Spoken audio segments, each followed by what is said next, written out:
Oke, ini adalah beberapa soal dari FR yang udah aku tulis seperti video aku yang di atas.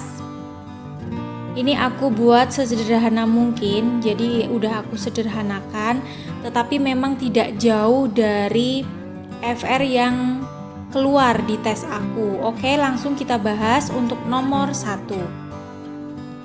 Di bawah ini yang merupakan fungsi kalender pendidikan ialah A. Menyederhanakan tugas guru selama proses pembelajaran. B. Menyerasikan ketentuan mengenai hari efektif dan hari libur sekolah. C. Sebagai parameter efektivitas dalam proses pembelajaran. D. Sebagai acuan dalam rangka optimalisasi dan efisiensi waktu belajar efektif. E. Sebagai pedoman dalam mencapai tujuan pembelajaran. Kita bahas dari pilihan yang sudah disediakan. Untuk pilihan A, itu menyederhanakan tugas guru selama proses pembelajaran adalah merupakan fungsi dari promes ya, berarti bukan. Kemudian B, menyerasikan ketentuan mengenai hari efektif dan hari libur sekolah. Oke, ini kita simpan. C, sebagai parameter efektivitas dalam proses pembelajaran. Ini merupakan fungsi dari promes.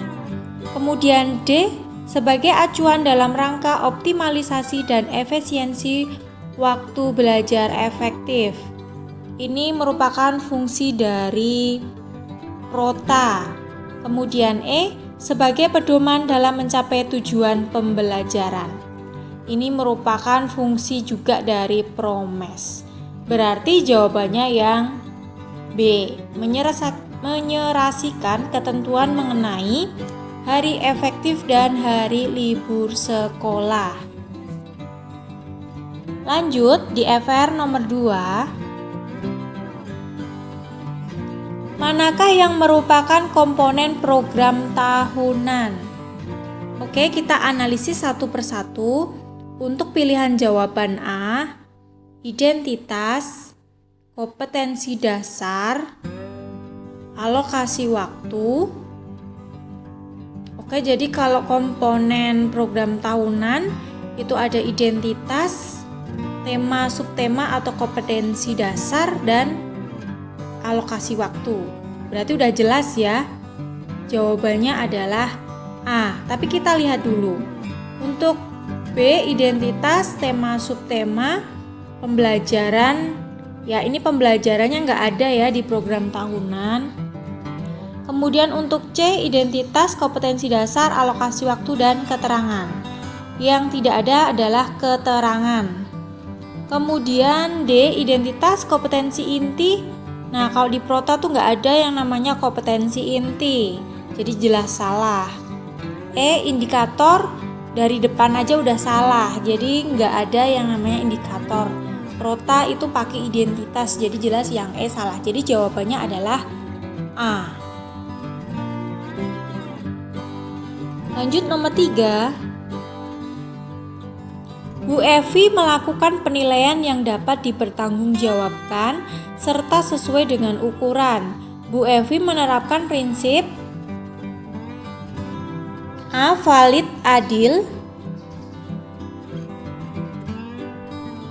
B. Valid akuntabel, C. Terpadu dan valid, D. Akuntabel valid, E. Objektif valid. Jadi kalau untuk dapat dipertanggungjawabkan itu berarti akuntabel. Berarti pilihan yang paling depan harus akuntabel.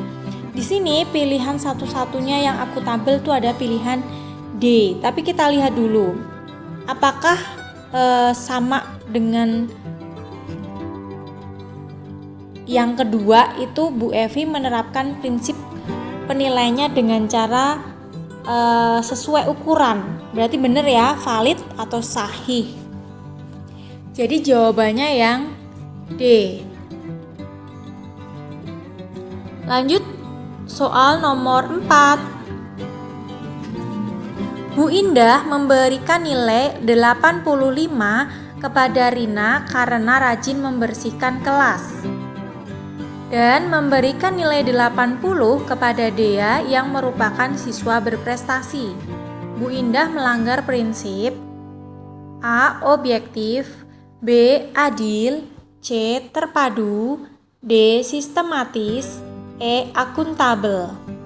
Kalau akuntabel tadi jelas bukan, karena akuntabel itu dapat dipertanggungjawabkan. Sistematis ini runtut sesuai langkah-langkah. Kemudian terpadu nggak ada hubungannya, jadi antara objektif dan adil. Jadi kalau objektif itu kita tidak membedakan siswa tersebut. Misalnya si A rajin membaca, yang satu enggak, kemudian yang rajin membaca kita nilai lebih bagus. Kemudian si A sering membersihkan kelas, misalnya seperti soal. Kemudian siswa A itu mungkin dia rajin yang namanya berangkat pagi. Itu namanya tidak objektif. Kemudian adil, kalau adil di sini lebih ke perbedaan latar belakang, gender, kemudian suku, agama, kayak gitu. Jadi misalnya Bu Indah ini beragama A, tetapi mayoritas di kelas yang dia ampu itu agamanya B, tetapi di situ ada salah satu siswa yang seagama dengan Bu Indah, beragama A, maka yang beragama A diberikan nilai yang lebih tinggi. Nah, itu namanya nggak adil. Jadi jawabannya adalah A. Objektif.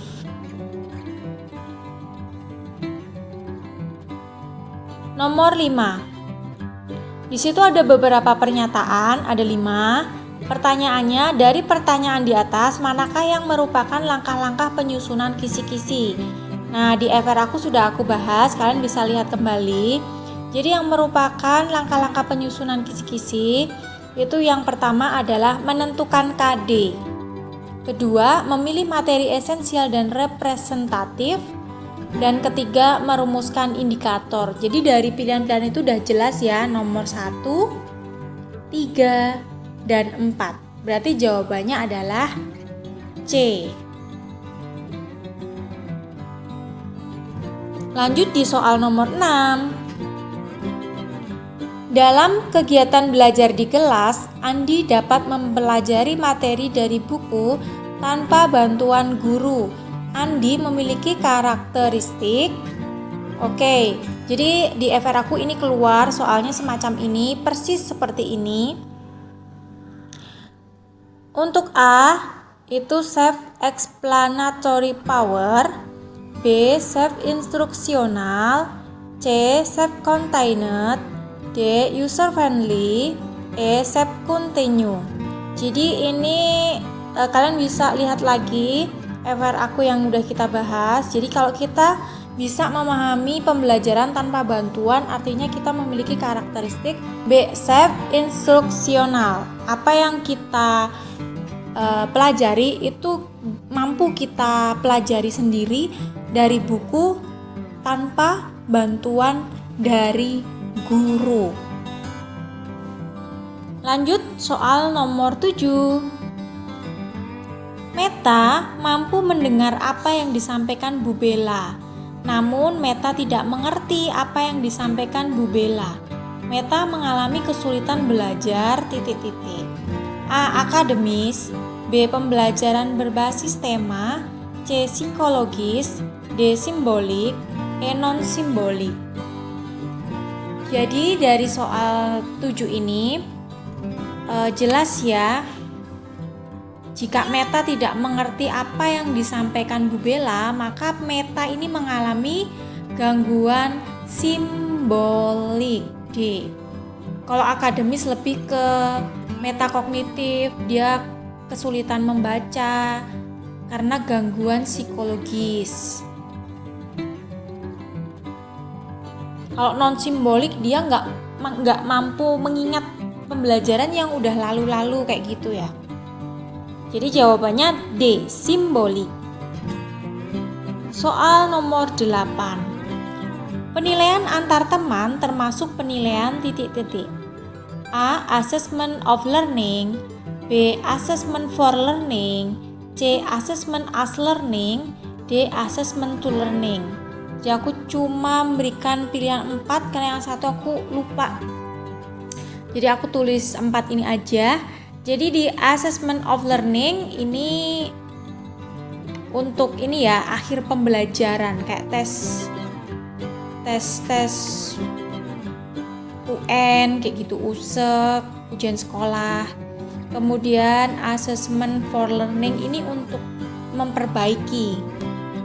Jadi kayak penugasan, proyek, portofolio kayak gitu. Dia dinilai dari setiap selesai per bab atau tema kayak gitu.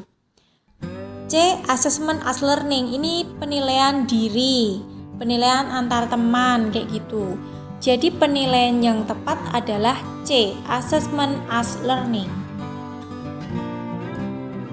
Lanjut. FR soal nomor 9. Identitas silabus memuat. Jadi ini dari komponen silabus itu kan ada yang namanya identitas. Nah, identitas di silabus itu memuat apa aja gitu. A. Mata pelajaran, kelas, semester. Jadi perlu kita ingat kalau untuk silabus itu memuat yang namanya satuan pendidikan, mata pelajaran, kelas, semester, dan tahun. Kalau yang A ini nggak ada yang satuan pendidikan. Kemudian B itu ada satuan pendidikan tetapi tidak ada mata pelajaran. Berarti salah ya. Yang C mata pelajaran alokasi waktu keterangan. Nggak ada satuan pendidikan.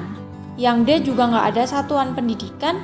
Berarti yang benar ini yang E ya, satuan pendidikan, mata pelajaran, kelas, semester, dan tahun pelajaran. Lanjut, FR soal nomor 10. Di bawah ini merupakan prinsip RPP sesuai Permendikbud nomor 22 tahun 2016. Kecuali, ingat ya, kecuali A. Keterkaitan antara komponen silabus. B. Pemberian feedback. C. Penerapan teknologi informasi dan komunikasi. D. Berpusat pada peserta didik. E. Mengakomodasi pembelajaran tematik terpadu. Kita lihat ini jelas yang A itu keterkaitan antara komponen silabus ya. Yang benar keterkaitan antara komponen RPP. Jadi kalau kecuali berarti yang A. Yang B iya, C iya, D iya, E iya. Jadi yang A.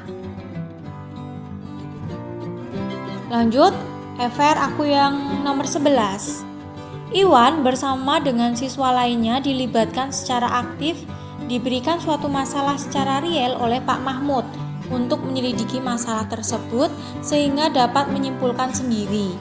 Pak Mahmud menggunakan strategi pembelajaran A. Problem solving, discovery, kooperatif, contextual teaching and learning, E. Proyek. Jadi kalau kita melibatkan siswa secara aktif itu jelas di discovery. Jadi jawabannya B. Lanjut, FR nomor 12. Pak Doni merupakan guru IPA di SMA Budi Karya. Dari 30 soal yang diberikan, 9 siswa tidak memenuhi KKM. Jenis remedial apa yang tepat dilakukan Pak Doni? Jadi kita harus tahu dulu berapa persen dari 30 siswa ini yang tidak tuntas. Jadi 9 per 30 kali 100%.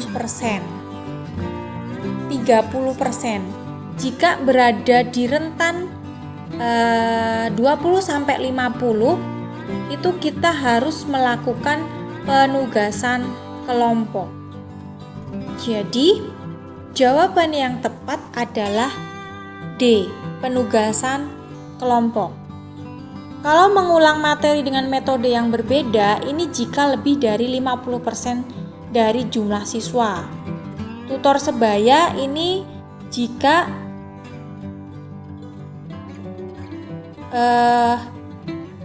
yang remedi itu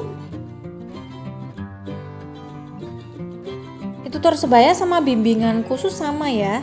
Yang remedi kurang dari 20%. Penugasan kelompok itu 20 sampai 50%. Artinya 30% masuk di penugasan kelompok. Bimbingan di kelas selama 1 minggu ini enggak ya. Jadi jawabannya penugasan kelompok. D.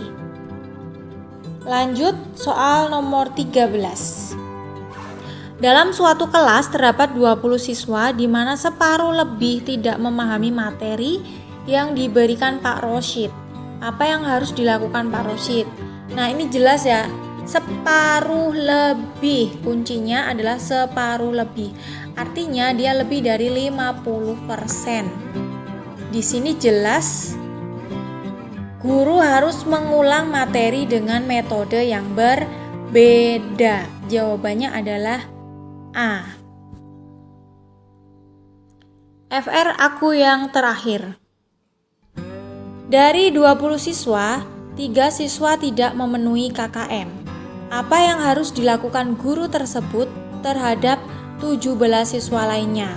Ingat ya, di sini yang ditanyakan bukan yang 3 siswanya, tetapi yang 17 siswa lainnya. Artinya 17 siswa yang ini harus melakukan pengayaan. Jadi 17 siswa yang tepat ini kita harus lakukan pengayaan. Kita analisis dulu.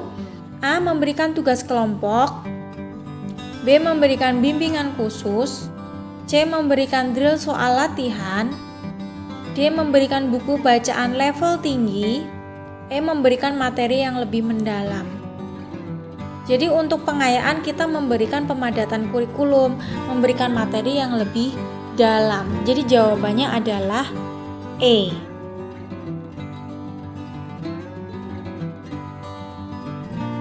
Oke, itu soal-soal yang kurang lebih keluar di tes pedagogik aku. Semoga bermanfaat. Jangan lupa untuk like, komen di bawah jika ada yang ditanyakan. Dan jangan lupa untuk subscribe. Thank you.